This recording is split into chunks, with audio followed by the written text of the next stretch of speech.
In August 1914, the two greatest navies in the world made ready for war.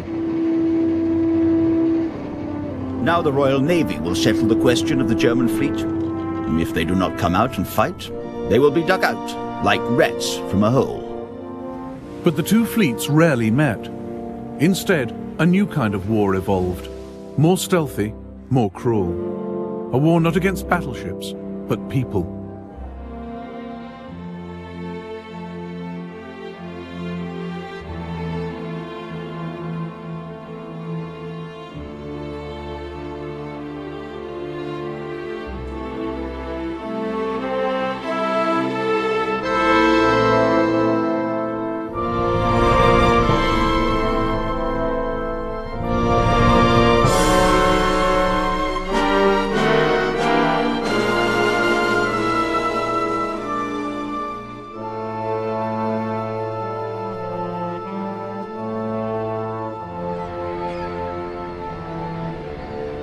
The world's capital ships in 1914 were the products of a Cold War.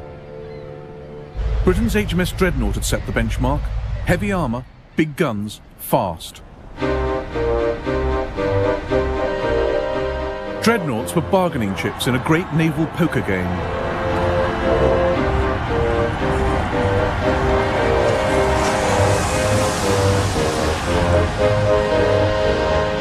Germany had 13 and 7 building, Austria-Hungary 3, America 10, Britain 20. They kept the peace, but then the Cold War turned hot.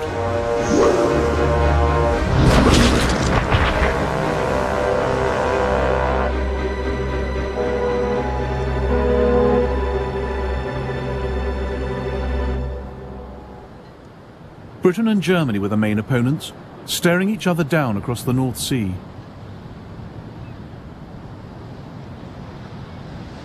The longer the two sides looked at the map, the more obvious their problems became. Germany's ships couldn't get clear of the North Sea. To the south, the Channel, blocked by mines and the Dover Patrol. To the north, the British Grand Fleet at Scapa Flow. But Britain couldn't get at the German fleet unless it came out from its heavily protected bases. And if they actually met in the North Sea, the result could be catastrophic.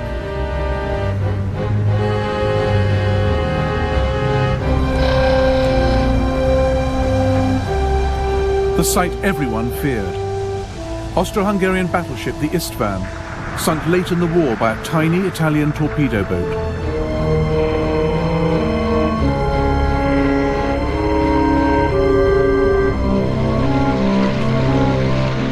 In 1914, the German Navy believed torpedoes and submarines might tip the balance their way. A hit-and-run war with little history and no rules.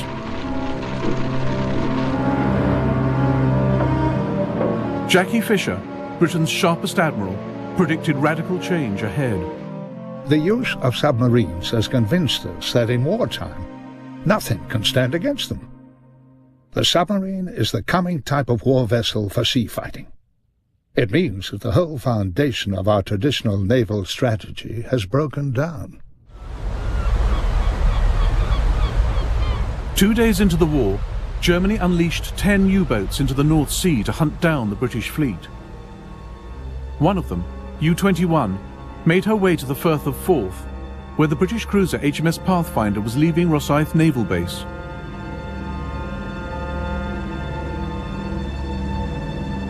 U-21 sunk her with a single torpedo. Within a fortnight, the Germans had more good news. This 1927 film celebrates the voyage of Captain Vedigan and the U-9.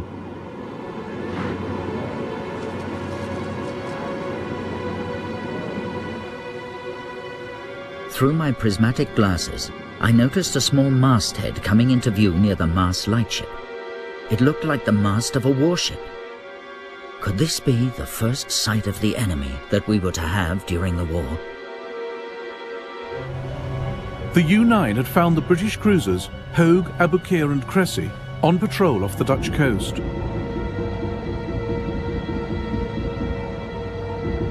Practically obsolete, they were nicknamed the Live Bait Squadron. Captain Vedigan seized his chance. Fired torpedo at 500 meters. Target was middle ship in a 3-ship formation. 31 seconds later, the torpedo struck Abu Qir.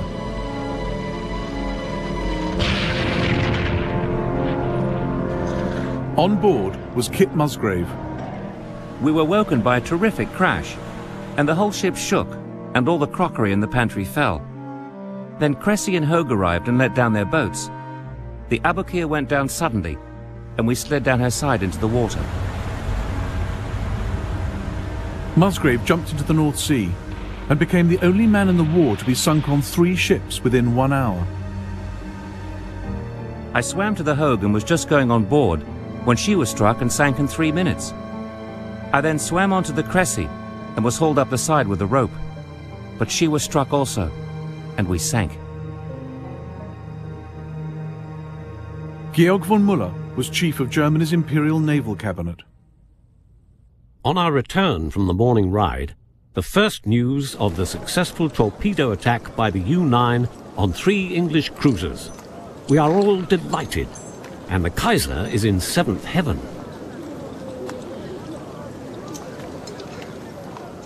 The British were appalled. First Lord of the Admiralty, Winston Churchill, got the blame. Over 1,400 men, many of them young cadets, had died in a single submarine attack. Winston's war babies, they were called. British submarine Lieutenant Ronald Trevor wrote to his parents. The news tonight is sad, but what we submariners have been expecting for weeks. The Commodore has repeatedly warned the Admiralty that those ships ought not to patrol the North Sea. What has happened is exactly what we predicted. Ships stand by to rescue the sinking one's crew, then the submarine gets 2 sitting shots. Commander-in-Chief of the British Grand Fleet was Admiral John Jellicoe. He joined the Navy in 1874 as a midshipman.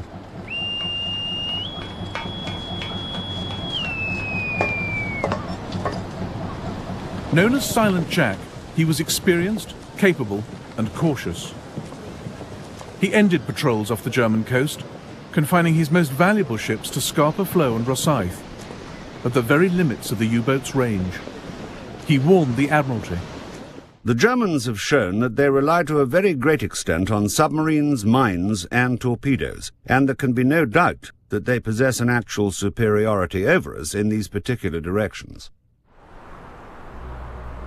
Germany's forward submarine base was on the island of Heligoland.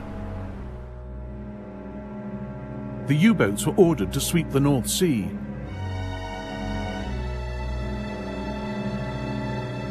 But the British had gone.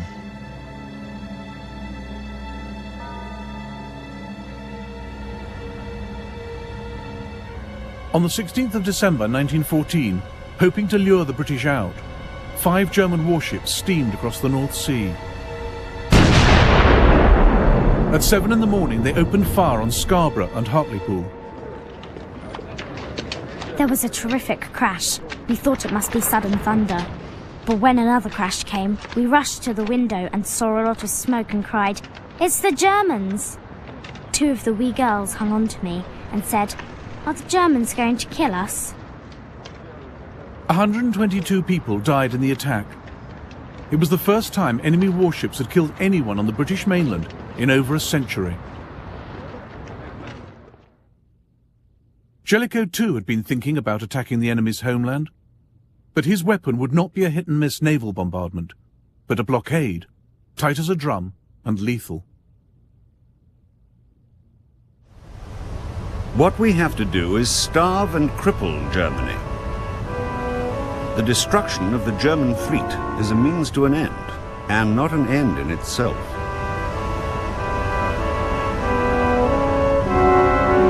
Here was a use for those huge battleships, as sentinels sealing the exits from the North Sea, stopping Germany's fleet getting out and her vital food and war supplies getting in. The North Sea would become no man's land, a dead sea.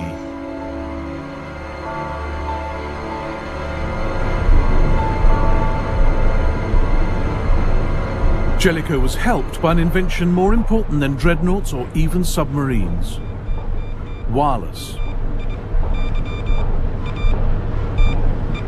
Every day, every German ship radioed its position back to fleet headquarters at Wilhelmshaven.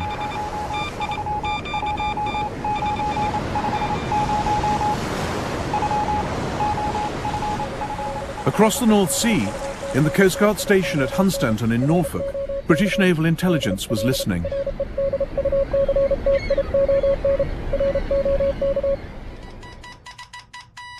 The German messages were passed on to a group of codebreakers working in one of Britain's most secret departments, Room 40, deep in the heart of the Admiralty Old Building.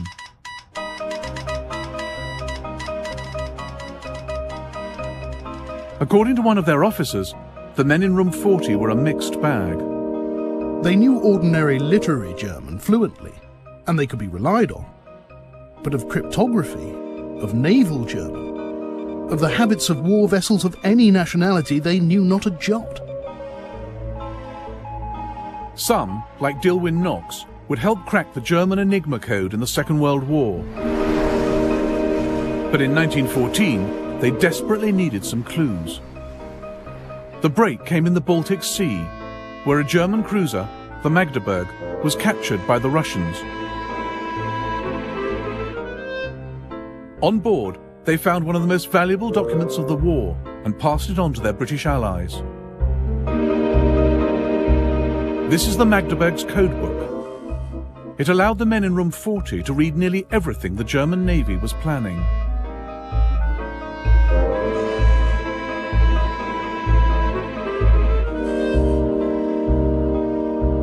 Oh well, the Kaiser said, on learning of the Magdeburg's capture. Sparks are bound to fly at a time like this. But the Kaiser had no idea his enemies had his codebook. No idea of the immense advantage they now possessed.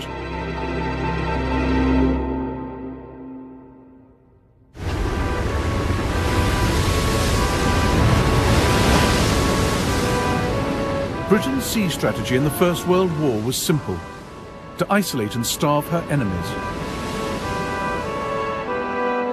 At Scapa Flow and Rosyth to the north, at Dover and Harwich to the south, the Royal Navy closed the North Sea to German ships.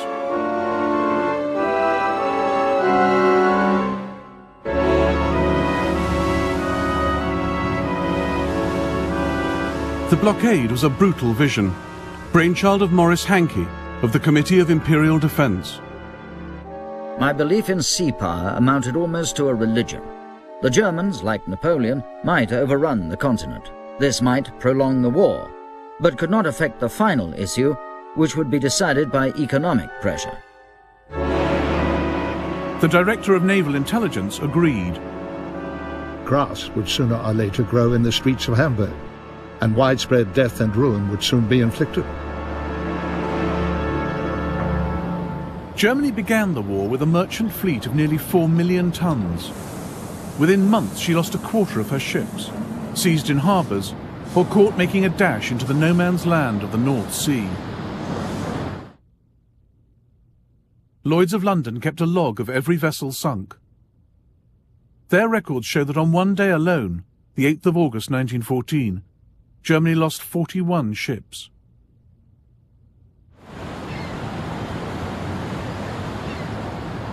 Neutral countries, Holland, Denmark, Sweden, were not spared.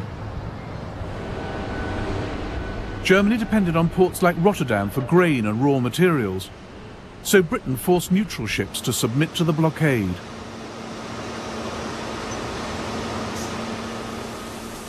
Starting with Holland, the British pressured shipping companies into declaring their goods.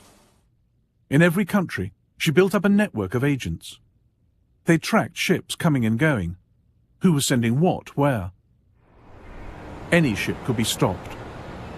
Any found with banned supplies for Germany had its cargo seized. Within weeks, the German government started to ration food. Caroline Ethel Cooper was an Australian stranded in Leipzig since the start of the war. Every week, she wrote to her sister in Adelaide. My dear Emmy, the government has seized the whole bread, flour and meal supply of the country. We are allowed only 4 pounds of bread and can only buy 1 pound of white flour at a time. Now that the war against neutral ships and food supply has begun, prices rise every week. Sailors like Richard Stumpf were stuck in harbour, frustrated and hungry. 2nd of April 1916. We spend most of our time worrying about our bellies. Even the officers are embittered and dissatisfied.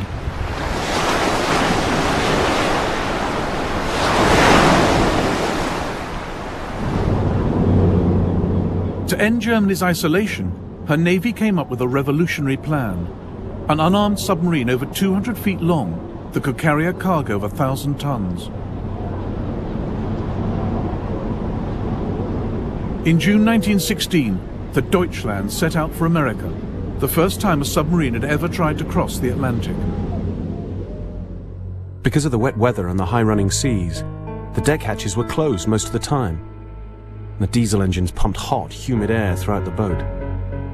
Sweat ran down the bulkheads, and water leaked around loose rivets. The drinking water tasted like diesel. And every meal the cook cooked had a layer of oil across the top. As we approached the American coast, Captain Koenig ordered the crew to say nothing to anyone about the strains we'd undergone during the trip, and to especially avoid mentioning our seasickness. Now, after 2 world wars, it's taken for granted that America and Britain are the closest of allies, naturally on the same side. But in the First World War, it wasn't so clear.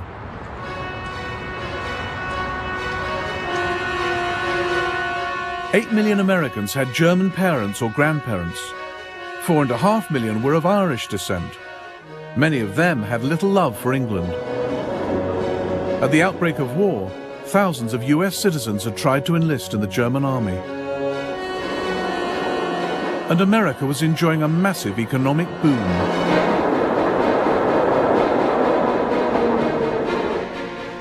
Half Britain's war budget was spent in the States. Companies like Bethlehem Steel were swamped with orders. They hauled in 6 times the profits they'd made before the war. The Deutschland was just another good customer.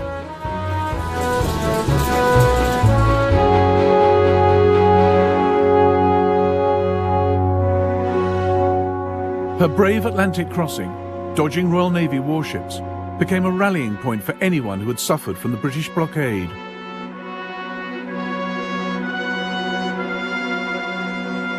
Our crossing gradually became a triumph. All the neutral steamers we met, American or others, greeted us with 3 hoots or with their sirens.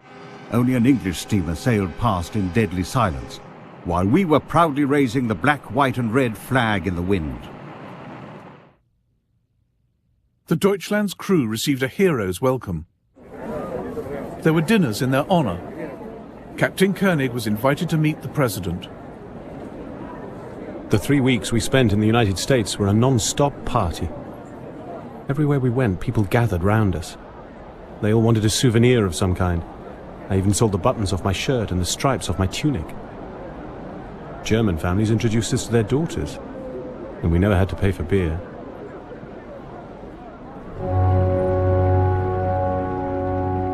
The Deutschland returned to Germany with a vital cargo of nickel and rubber. The help it gave the economy was nothing compared with the boost to German morale, as even Caroline Ethel Cooper had to admit. The town is flagged today because the Deutschlanders got safely back. The sight of those red, white and black flags always makes me sick, but I'm glad she got across all the same. It was a sporting run.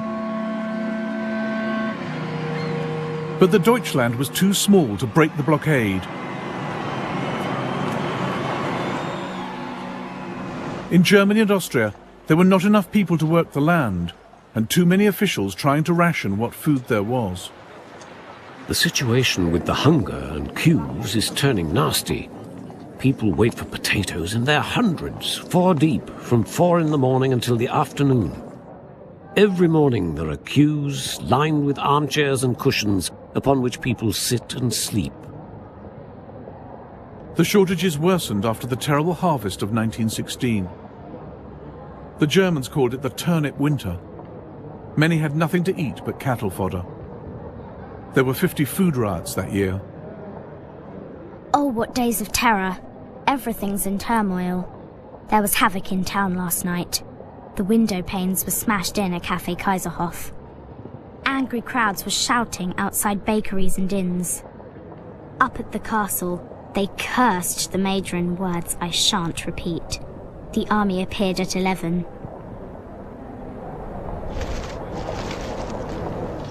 It's horribly cold, and because the rolling stock has all been taken for the war effort, there is an extreme shortage of coal. We're learning how to be freezing, which isn't the most pleasant feeling. Schools, theatres and cinemas have all been closed until further notice because of the lack of coal.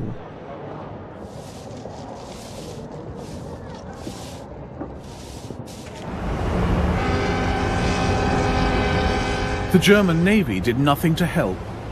Even if large parts of our battle fleet were lying at the bottom of the sea, it would have accomplished more than it does now, lying well preserved in our ports. At Wilhelmshaven, people wrote graffiti on the walls. Dear Fatherland, you may rest assured. The fleet's in harbour, safely moored. Admiral Reinhard Scheer had been ordered not to risk his ships against the full British fleet.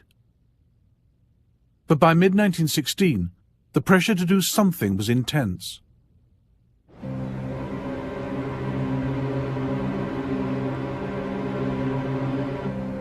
On the 31st of May, Germany's High Seas Fleet steamed out of Wilhelmshaven, hoping to engage the Royal Navy's battle cruisers.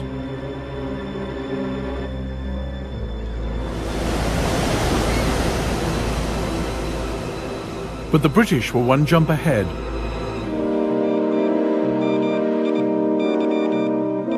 The men in room 40 had already decoded Scheer's orders. 3 hours before the Germans had even left harbour, the entire British Grand Fleet was on its way to intercept them. Now the world would get the great sea battle it had been waiting for, Jutland.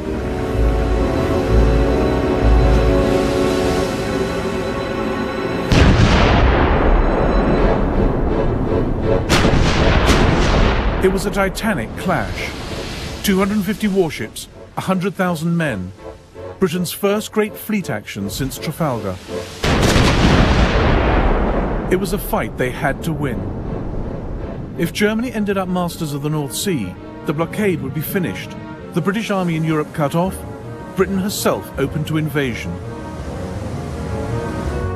Admiral John Jellicoe was, Winston Churchill said, the only man who could lose the war in an afternoon.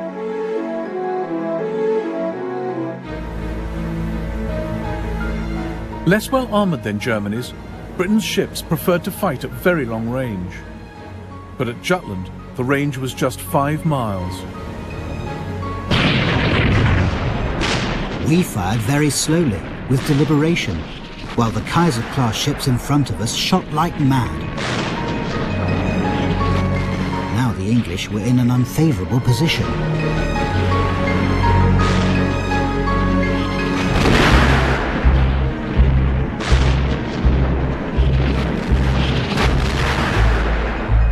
Our first shot hit the bridge of a German destroyer and blew it to hell. Shells fell all around us, and what with ships sinking and dying and dead bodies floating about, it made one shiver at the sight of it. At 4:30 p.m, the battlecruiser Queen Mary was hit by a shell which exploded in the ship's magazine. A horrible sight it was. First, an enormous height of dull red flame, followed by a great mass of black smoke, amongst which was the wreckage thrown in all directions. The blast was tremendous. Admiral Beatty watched from HMS Lion. There seems to be something wrong with our bloody ships today. About 7 o'clock, we passed the wreck of a large ship, which at that time we hoped was a German, but later learned was one of ours. She was broken right in two. The bow and stern were sticking up about 50 feet and quite independent. But But the British had the Germans outgunned and outnumbered. As evening fell, the German fleet broke off the action. We were in a regular death trap. There was only one way to escape the unfavorable tactical situation.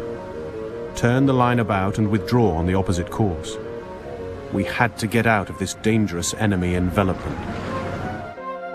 To silent Jack Jellicoe, peering through the fog of battle, it didn't look as though the Germans were running for home, but lulling the British into a trap. If the enemy battle fleet were to turn away from an advancing fleet, I should assume that the intention was to lead us over mines and submarines.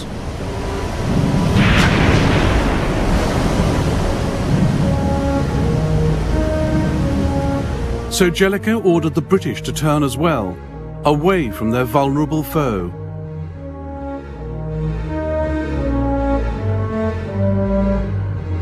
As night fell on the 31st of May 1916, the men in Room 40 tracked the retreating German fleet. They passed its positions on to the Royal Navy, giving Jellicoe a last chance to finish the Germans off. But the Royal Navy failed to catch them, and the German fleet made it home.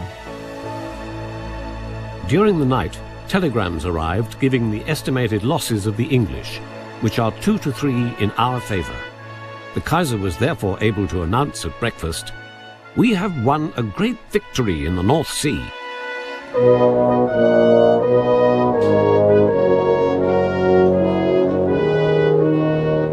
Based on the maths alone, the Kaiser was right. Germany had lost 11 ships and 2,500 men. Britain 14 ships and 6,000 men.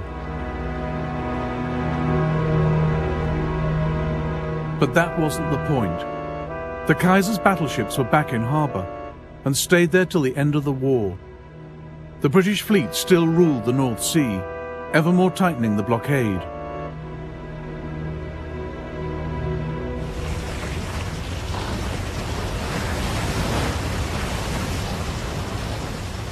From the start, Germany had replied to the British blockade with her own economic war. She too tried to cripple the enemy by cutting off supplies. This light raider, the Merva, was one of the few surface ships Germany ever sent into the North Sea. Her target, not warships but cargo boats. She sunk 20,000 tons, building a large collection of captured crews.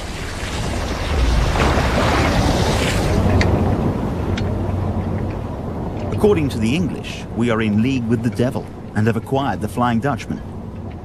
The captain of the Merva said recently, "You can imagine what a great moment it was when I had 8 English captains standing in front of me, and I could tell them all, this is the work of the German fleet."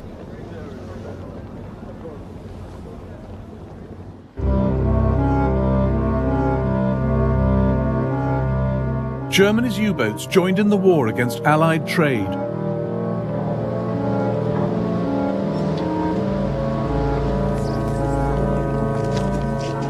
One British admiral was horrified. Submarines are underhand, unfair, and damned un-English. As for U-boats attacking civilian ships, it is impossible and unthinkable. If they do, their captured crews should be hanged as pirates. The U-boat blockade of Britain would have to be ruthless. But Germany's Chancellor, Bethmann Hollweg, realized the effect this would have on world opinion, as he told Georg von Müller. Spent the afternoon with the Chancellor, who wished once more to discuss the U-boat question. Bethmann envisaged the remaining neutrals united against us as the mad dog among the peoples of the world. That would mean the end of Germany.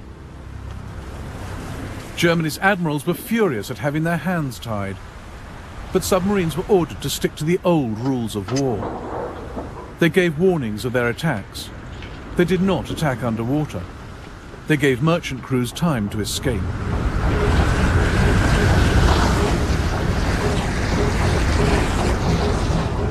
German submarines sunk 250,000 tons in 1914.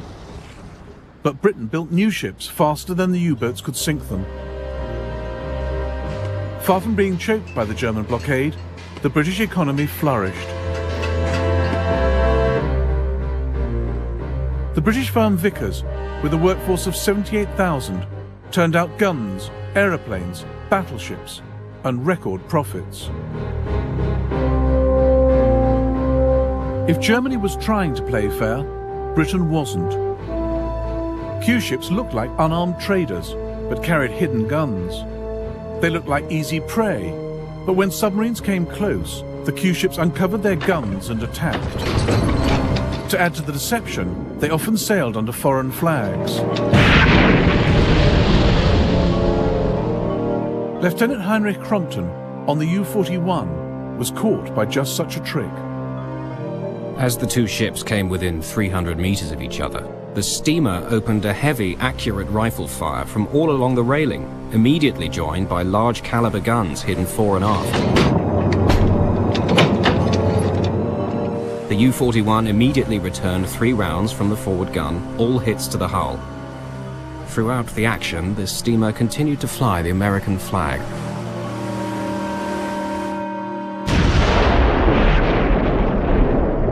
On the 1st of February 1915, in response to the British blockade, the Kaiser stepped up his campaign. He declared that all the waters around Britain were a war zone, in which any ships, including neutrals, might be sunk. This decision set Germany on a collision course with America.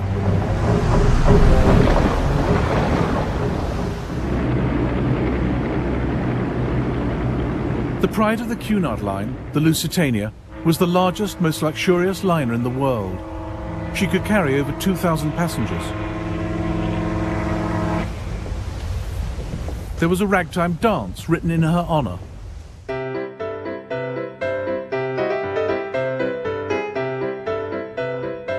On the 1st of May 1915, Cunard posted a list of her departures in the New York Times.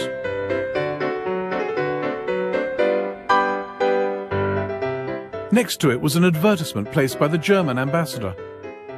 Those sailing to Britain, it said, did so at their own risk.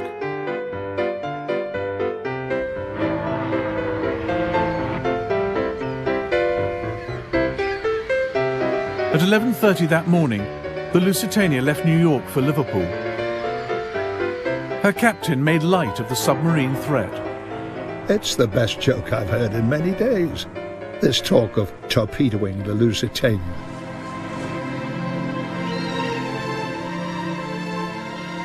This is the last picture of her ever taken. The Lusitania sighted the Irish coast on the 7th of May. The lighthouse on the old Head of Kinsale was traditionally used by ships on the Atlantic Run to get their bearings.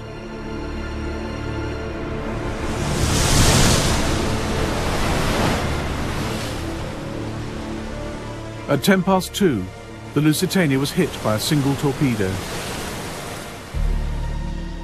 As I watched, one funnel went, then the other, until the ship had gone and the sea was calm. And all you could see was bodies and wreckage of furniture, and everything that had been in the ship, floating in the water. My husband and I got into a lifeboat, the ropes of which jammed and had to be cut. Since when, I have not seen or heard of my husband. I've lost all I ever possessed, and my dead boys, ages 11 years and 8. I was rescued by a trawler. My dear husband was lost, but I had the great satisfaction of finding him on Saturday and seeing him laid to rest in the cemetery in Queenstown.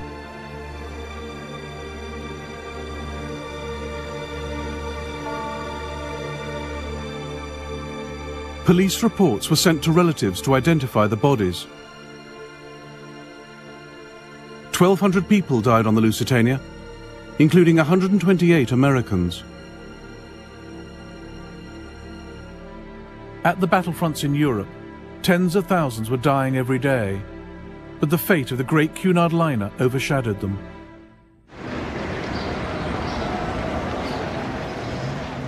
It led to the most widespread anti-German riots of the war. In Liverpool, a newly arrived American joined the mob outside a German-owned shop. The crowd was muttering and growling and the shop was dark. but there were people upstairs, so I just picked up a brick and heaved it through the window. Then everyone took to shying them, and in a few minutes the place was a wreck. There were several policemen at the corner, and they just grinned. With the sinking of the Lusitania, Germany had crossed a line. The whole world hates us because we are conducting the war in such a brutal manner, and the brutality is increasing. I was at a party when the report of the torpedoing of the Lusitania arrived. I saw 2 officers' wives who, mad with joy, started to dance about the room. Don't forget, I said, that there were also women and children aboard. That doesn't matter, they said, and danced on. The more who go to the bottom, the better.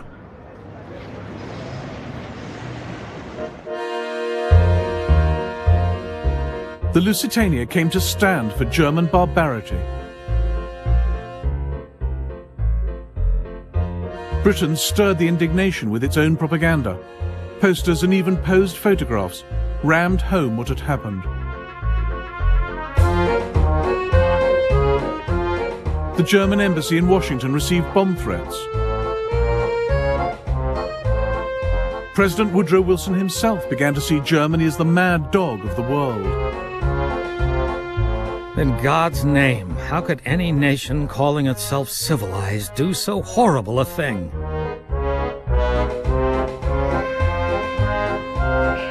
It seemed America might clamber down off the fence.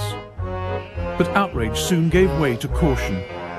Wilson reassured the nation that America would not go to war. There is such a thing as a man being too proud to fight. There is such a thing as a nation being so right that it does not need to convince others by force that it is right. And anyway, war would be very bad for business. Wilson kept the United States prepared but neutral for 2 more years.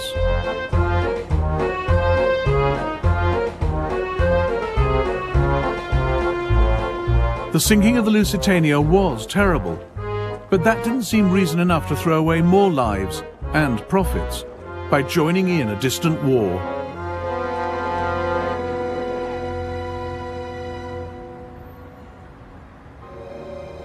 Germany's policy in America after sinking the Lusitania was complex. She kept her U-boats in check, but not her spies. In 1916, German agents blew up Black Tom Island, a loading depot in New York Harbor.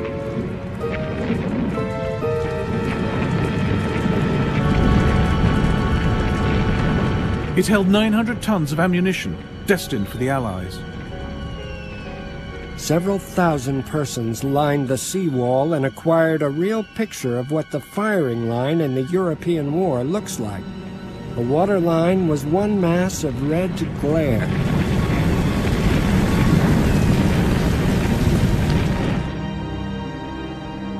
The explosions were so strong, they were felt in Philadelphia, 90 miles away. German agents slipped bombs onto ships in American ports. There were several assassination attempts, and even a bomb planted in the US Capitol. German agents are everywhere.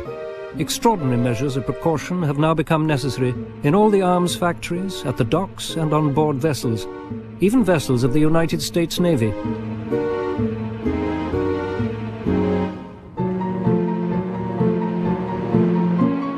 Hard evidence tying Germany to espionage operations against America came from one of the spies himself. Heinrich Albert left his briefcase on New York's elevated railway. It held documents proving the German embassy was bankrolling the sabotage. 2 senior diplomats, including Franz von Papen, Hitler's future vice-chancellor, were expelled.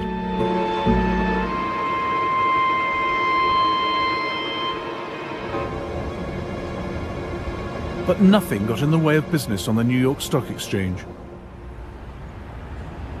When Germany won a battle, Allied stocks fell. When Britain won, her shares rose. American investors were betting on the war. For British Cabinet Minister David Lloyd George, There was a direct connection between battle and bank. Success means credit. Financiers never hesitate to lend to a prosperous concern. France and Russia paid for the war by borrowing from Britain.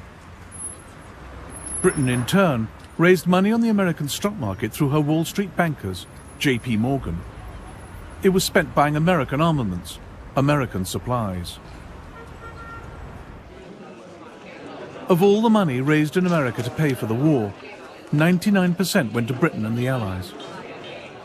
It was something that made many Germans wonder just how neutral America really was.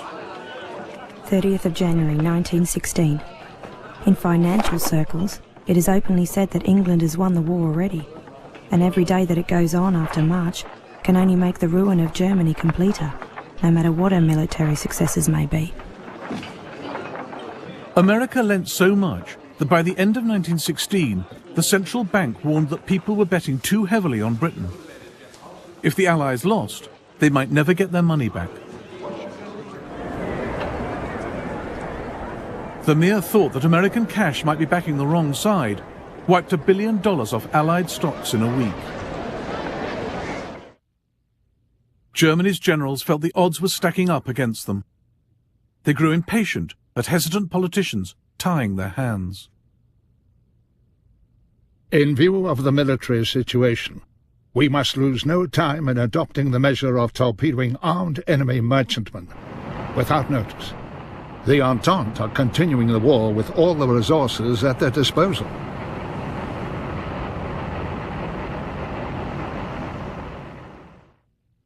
Our ambassador prophesies war with America if we persist in our intention of torpedoing armed merchantmen without warning.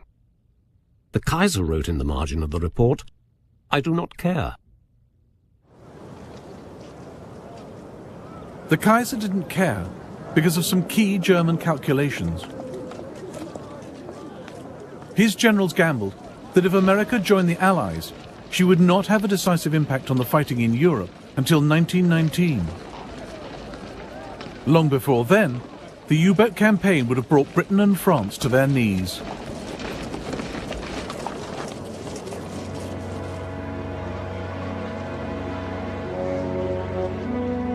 One thing stayed Germany's hand. In December 1916, she put out a peace feeler to the Allies, believing she could hold on to her gains. The French and British leaders met in Paris and rejected the offer.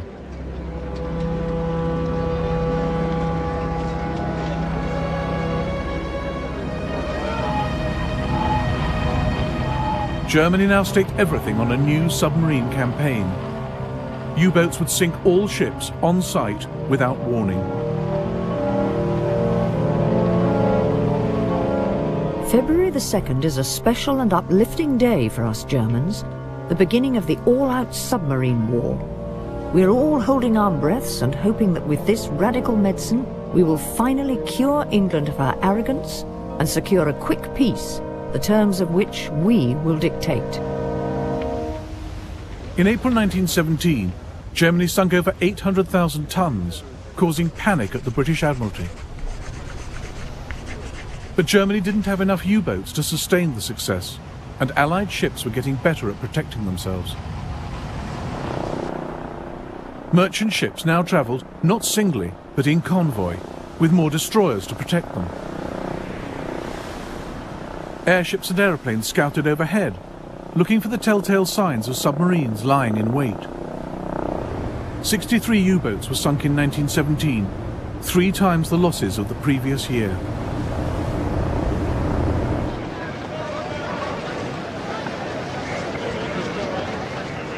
One captured U-boat was put on display in London. 13,000 people paid to view it on the first day. Its German sailors couldn't believe the contrast between the Allied home front and their own. We remained in Dover for 2.5 days, and we were plentifully supplied with food, drink and smokes, for you notice nothing of the war here.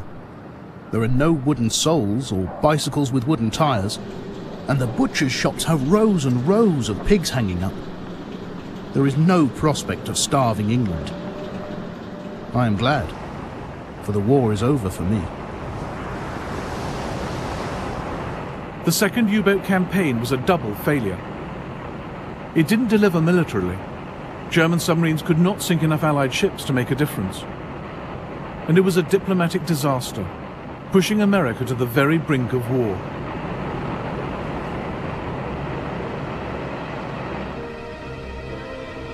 The final shove came from the men in Room 40.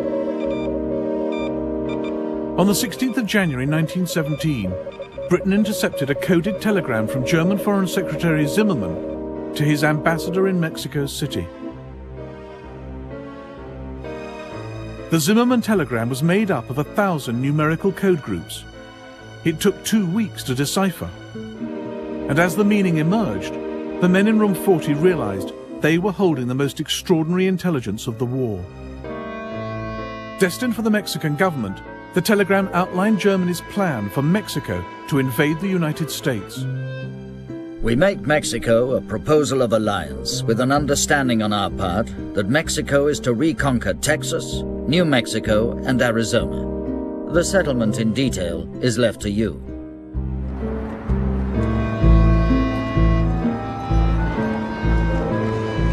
Zimmermann's scheme was harebrained. Mexico was in the middle of a revolution. US troops were already fighting bandits on the border. There was no way the Mexican government wanted more trouble. But Germany's proposal was a godsend to Britain. It was just what she needed to end America's neutrality.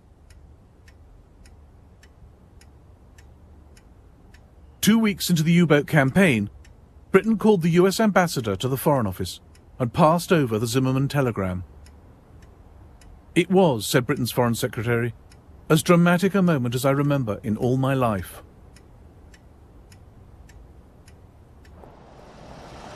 On the 2nd of April, President Wilson went to the Capitol. The United States had not declared war when the Lusitania went down. It had not declared war when spies blew up its shipyards. But Germany urging Mexico to attack America was in a different league. On the 6th of April 1917, the United States declared war against Germany. 3,000 miles from home, an American army is fighting for you. Everything you hold worthwhile is at stake. Only the hardest blows can win against the enemy we are fighting. Invoking the spirit of our forefathers, the Army asks your unflinching support to the end that the high ideals for which America stands may endure upon the earth.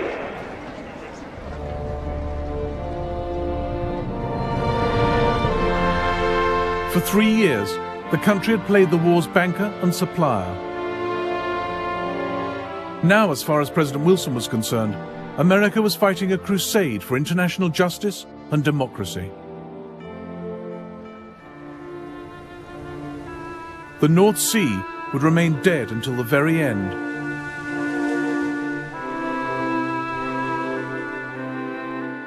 The Germans now set themselves a desperate task: to win the war before American troops arrived in force. And President Wilson's liberal crusade would be up against new ideas of socialism and revolution.